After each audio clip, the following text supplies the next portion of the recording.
High, আমি সৌভিক। এই ভিডিওতে আলোচনা করব পার সিনেমাটাকে নিয়ে, যেটা আজকে 40 ইয়ার্স কমপ্লিট করেছে। পরিচালনায় গৌতম ঘোষ, অভিনয়ে নাসিরুদ্দিন শাহ, শাবানা আজমি লিড রোলে। এবং এখানে বলে রাখি যে এই ছবির জন্য নাসিরুদ্দিন শাহ এবং শাবানা আজমি দুজনেই ন্যাশনাল অ্যাওয়ার্ডে বেস্ট অ্যাক্টর এবং বেস্ট অ্যাক্ট্রেসের পুরস্কার পেয়েছিলেন, সম্মান পেয়েছিলেন। এবং একই সাথে এই ছবির জন্য নাসিরুদ্দিন শাহ ভেনিস ফিল্ম ফেস্টিভ্যালে বেস্ট অ্যাক্টরের অ্যাওয়ার্ড পেয়েছিলেন। এর সাথে সাথে ছবির মধ্যে আরও অনেক তাবড় তাবড় অভিনেতারা ছিলেন, যেমন ওম পুরী ছিলেন, অনিল চ্যাটার্জি, উৎপল দত্ত, মোহন আগাসে, কামু মুখার্জি, একজন খুবই আন্ডাররেটেড অভিনেতা, তিনি এই ছবিতে কাজ করেছিলেন। তো পার এই ছবিটা হচ্ছে সমরেশ ঘোষের লেখা একটি গল্প, জানা হচ্ছে পারি। সেই গল্পটার অ্যাডাপ্টেশন ছিল হচ্ছে এই ছবিটা। এবার গল্পটা আমি পড়িনি, তাই আমি বলতে পারি না সিনেমার মধ্যে কী কী পরিবর্তন করা হয়েছে। তো পার এই ছবিটার বিষয়ে বলতে গেলে এটা আমি বলতে পারি যে এই ছবিটা শুধুমাত্র একটা হরিজন সম্প্রদায়ের এক দম্পতির লড়াই বা তাদের অধিকারের গল্প বা তাদের স্ট্রাগলের গল্প, তাদের জার্নির গল্প কিন্তু বলছে না। এই ছবিটা মানে একটা কাস্ট ডিসক্রিপশনের গল্প বলছে, অধিকারের গল্প বলছে, একটা লড়াইয়ের গল্প বলছে, একটা সমাজের একটা বার্তা তুলে ধরছে। ছবিটার মধ্যে প্রচুর লেয়ার্স রয়েছে, মানে কীভাবে এই যে কাজটা কীভাবে হচ্ছে বা এই যে সোশিও পলিটিক্যাল যে ক্লাইমেট, সেটা কীভাবে মানে ঘটছে, কীভাবে এর এফেক্ট পড়ছে, সেটাকে বিউটিফুলি ছবির মধ্যে দেখানো হয়েছে। ছবিটা প্রতিটা ডিপার্টমেন্টে পারফেক্ট, সেটা নিয়ে কোনো ডাউট নেই। মানে স্ক্রিন পে অসাধারণ। ছবির মধ্যে যেভাবে বিভিন্ন বিষয়পত্রগুলো উঠে আসে, দেখলে অনবদ্য লাগে। এবং ছবিটা দেখলে তখন মনে হয় যে মানে এই ছবিটা আজ থেকে 40 বছর আগে বানানো, অথচ ছবির মানে যেরকম ছবির বিষয়বস্তু, সেটা দেখলে মনে হয় যে ছবিটা যেন আজকের দিনে দাঁড়িয়েও যেন একই রকম প্রাসঙ্গিক। ঠিক আছে, মানে এই যে কাস্ট ডিসক্রিমিনেশন, ঠিক আছে, এই জিনিসটা কিন্তু আজও কিন্তু হয়ে চলেছে, আজও কিন্তু হচ্ছে, এটা কিন্তু আজও মেটেনি। এটা কিন্তু পরিচালক দেখেছেন।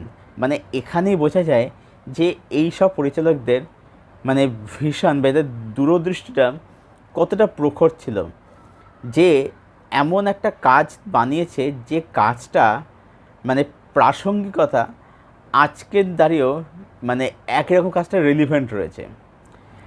এবং ছবির যে মেকিং, মানে এই ছবিটার না এক একটা সিন ধরে বা এক একটা মানে সিন বলতে আমি এখানে অভিনয় সব কিছু মিলিয়ে বলছি। একটা অভিনয়, তার ডিরেকশান, তার সিনটার মেকিং, আমি সব কিছু মিলিয়ে বলছি আর কি। মানে এক একটা সিন ধরে আলোচনা করা যায়।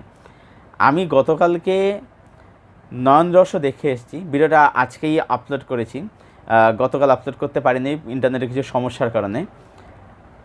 তো নয়ন রহস্য সিনেমার মধ্যে না আমি যেরকম মেকিং দেখলাম, বা যারা সিনেমাটোগ্রাফির কাজ যারা করেছে, আমি বুঝতে পারলাম যে এরা মানে হয় কাজ পায় না, বা কাজ পেলেও তারা শুধুমাত্র সন্দীপ রায় সিনেমাতেই কাজ পায়। কিন্তু এই ছবির মধ্যে যেরকম শর্ট ডিভিশন, যেরকম মেকিং, যেরকম ক্যামেরা ওয়ার্ক, মানে যেরকম দেখলাম আর কি, দেখলে মনে হবে না যে ছবিটা আজ থেকে 40 বছর আগে বানানো।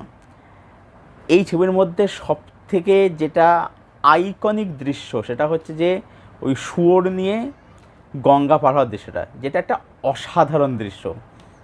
মানে এই যে দুটো চরিত্র বা যে দম্পতিটা, এদের মধ্যে যে কষ্ট আমরা ফিল করতে পারি। এবং এখানে একটা বলতে চাইছি যে এই যে অভিনেতারা নাসিরুদ্দিন শাহ, শাবানা আজমি, ওম পুরী, এনাদের ক্ষেত্রে আমি দেখে একটা জিনিস, মানে কী লেভেলের ডেডিকেশান, যে এনারা একটা চরিত্র করার জন্যে মানে শুধুমাত্র অভিনয় নয়, নিজেদের লুকস বা নিজেদের হেয়ারস্টাইল চুল দাড়ি রাখতে চুল দাড়ি রাখবে, কামাতে হলে কামিয়ে ফেলবে।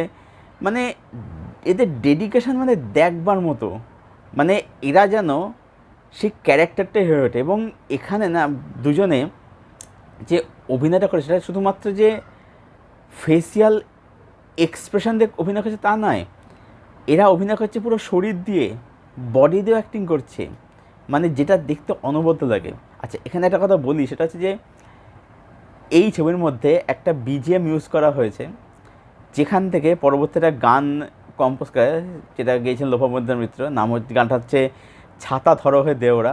তো এটা আমার জানা ছিল না অ্যাকচুয়ালি, আমি অনেক আগে দেখেছি। তখন আমি সত্যি বলতে মানে তখন সেই সেন্সিবিলিটি তখন আমাদের সত্যি ছিল না। কিন্তু ছবিটা আমি এখন যখন দেখলাম না, ছবিটা মানে মানে বহু দৃশ্য, বিশেষত ওই শুয়োর পার করার দৃশ্যটা না রীতিমতো গায়ে কাঁটা দেয়। এবং এদের যে লেভেলের অ্যাক্টিং, যে লেভেলের এদের পারফরমেন্স, যে ডেডিকেশান, দেখলে না গায়ে কাঁটা দেয়, দেখলে মুগ্ধ হতে চায়।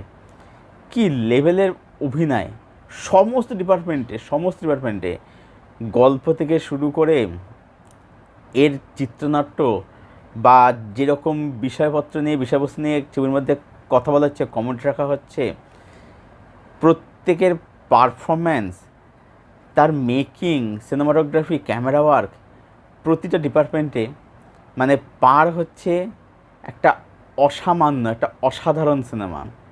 মানে পার যদি কেউ না দেখে থাকো, pure art form, pure art cinema, pure artistic cinema, না দেখে থাকলে বলবো যে এটা অনেক অনেক বড় মিস। ইউটিউবে আছে, ফ্রিতেই অ্যাভেলেবেল আছে। যদি কেউ না দেখে থাকো, মানে যারা সিনেমাকে যারা একটা ভালো একটা আর্ট ফর্ম বলে মনে করো, যে সিনেমার মধ্যে একটা আর্টিস্টিক ভ্যালু আছে, তাদের জন্য এই সব ছবি হচ্ছে মাস্ট ওয়াচ। যারা এরকম ওয়ার্ল্ড ক্লাস কন্টেন্ট যা দেখতে চাও, দেখতে পছন্দ করো, মানে আমি এটা বলছি না যে শুধু এইসব সিনেমা দেখতে, তা নয়। আমি কিন্তু পাঠান দেখেও হাততালি দিয়েছি, ঠিক আছে, আমি জওয়ান দেখেও মজা পেয়েছি, সেগুলোও দরকার আছে এন্টারটেনমেন্টের জন্য। কিন্তু এগুলোও দেখারও প্রয়োজন আছে আর কি, যে এই যে নাসিরুদ্দিন শাহ, ওম পুরী, এরা প্যারালাল সিনেমাতে কীভাবে এরা মানে সমাজের বিভিন্ন সমস্যাগুলোকে কীভাবে মানুষের তুলে ধরতেন তাদের কাজের মধ্যে, সিনেমার মধ্যে দিয়ে, সেটাও কিন্তু দেখার বিষয় আছে আর কি। যাই হোক, তো এই ছিল আমার আলোচনা পার সিনেমাটাকে নিয়ে। ইউটিউবে ফ্রিতে অ্যাভেলেবেল আছে, যদি কেউ না দেখে থাকো ছবিটা গিয়ে দেখো, মুগ্ধ হয়ে যাবে, স্পিচলেস হয়ে যাবে। আর ছবিটা যারা দেখেছো, যাদের ছবিটা দেখা আছে, তোমাদের কি ওপিনিয়ন কমেন্টে অবশ্যই শেয়ার করো। ভিডিওটা ভালো লাগলে লাইক করো, শেয়ার করে চ্যানেলটা সাবস্ক্রাইব করো, পাশের বেল বাটনটাকে প্রেস করে দিও এরকম আরও ভিডিও পাওয়ার জন্য। আর আমার সাথে জুড়তে চাইলে আমার ফেসবুক লিঙ্ক দেওয়া থাকে ডেসক্রিপশন বক্সে, সেখান থেকে তোমরা আমার সাথে অবশ্যই জুড়তে পারো, আমরা সেখান থেকে ফ্রেন্ড হতে পারি। দেখা হচ্ছে আবার তোমাদের সাথে পরের কোনো ভিডিওতে। Till then, tata.